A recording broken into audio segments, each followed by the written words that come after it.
Narito ang mga headline news. Sa araw ng New Year's Eve at Bagong Taon, ay nagkaroon ng worship sa pamamagitan ng New Year's Message Lecture. Nagkaroon rin ng New Year's worship sa field ministry ng Wawa at Mascap. Ang mensaheng ipinahayag ng huling linggo ng taong 2024 ay 7 Journey and 2025 Answers mula sa Romans chapter 16 verse 25 to 27. Magandang araw! Narito ang OLMC News.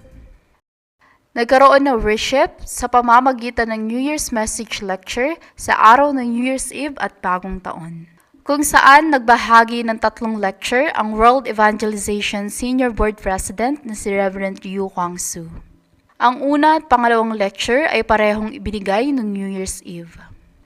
Sa unang lecture, ipinahayag ang mensaheng 3 courtyards, restore the temple of light, may partisan. Ipinahayag sa mensahe na maging liwanag ka, na magsashine ng light ni Kristo at itayo ang partisan sa iyong sarili, sa simbahan at sa field. Gayon din na panghawakan mo ang tipan na ikaw ay remaining one na tinawag ng Diyos, na nananatili, mananatili at mag-iiwan. Sa pangalawang lecture, ipinahayag ang mensaheng Restore the Economy of Light, 300% Journey of Throne. Sa pamamagitan na patuloy mo panghawakan at tamasahin ang 24 Bartizan, 25 Journey at Eternal Guidepost, at mag-challenge na ihanda ang 300%. Gayon din na ipinahayag sa mensahe na maipanumbalik ang concentration sa panalangin, salita at pagsamba. Pagkatapos ng 2 lecture ay nagkaroon ng prayer night na pinangunahan ni Senior Pastor Choi at ipinag-pray ang bawat pamilya na miyembro ng ating simbahan.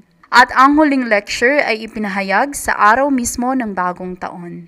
At ang mensaheng ipinahayag sa huling lecture ay True Revival, Guideposts of the Light. Ipinahayag sa mensahe na hindi ka dapat magpa-deceive, magkaroon ng panalangin ng recreation na nagtratranscends ng time at space, at tamasahin ng sagot ng 777.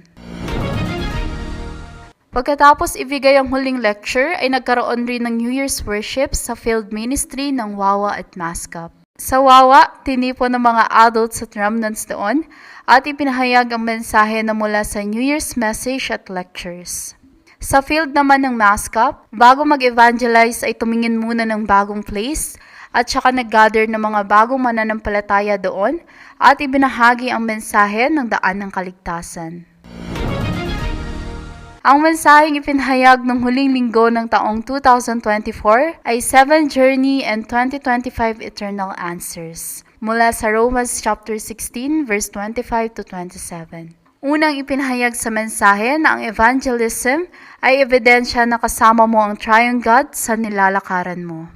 At bilang evangelist, ito ay journey na may 10 misteryo na kung saan kaya mong mag-survive sa kahit anong crisis. Ito rin ay journey na nakabase sa 10 pundasyon na hindi natitinag kahit anong mangyari. At sa kahit anong sitwasyon, patuloy ka lang sumunod at lumakad sa journey ng 9 na daloy. At kapag pinanghawakan mo ang tipan sa iyong journey, ay magkakaroon ka ng 5 katiyakan na sagot na kayang lagpasan ang kahit anong problema. At ang 62 Life of an Evangelist ay pagtamasa ng tanging Kristo, tanging kaharian ng Diyos, at tanging pagpuspos ng banal na Espiritu na maglilid sa iyo sa journey ng panghabang buhay na sagot. At huling ipinahayag sa mensahe na ang final journey ng ating buhay ay lakaran ng daan na kung saan anuman ang ating ginagawa ay gawin nating camp na ine-enjoy ang pagpapala ng trono. Announcement. Ngayong araw ay 2025 Department in Charge appointment ng mga teachers at choir team.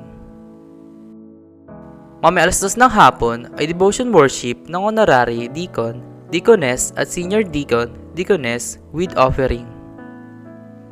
Magsisimula muli ang klase ng Korean Language Academy School bukas, January 6.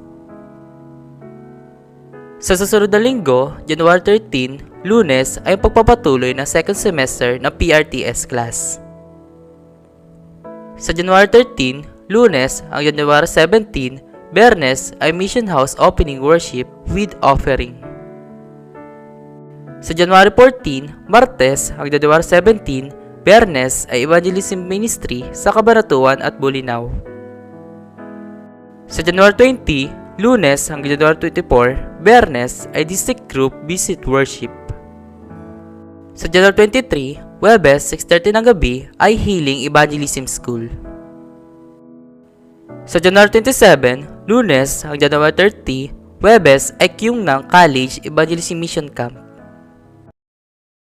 Nawa, sa taong ito ay patuloy nating tamasahin ang pagpapala ng 7 Bartizans, 7 Journeys at 7 Guideposts. At dito nagtatapos ang OLMC News. Maraming salamat.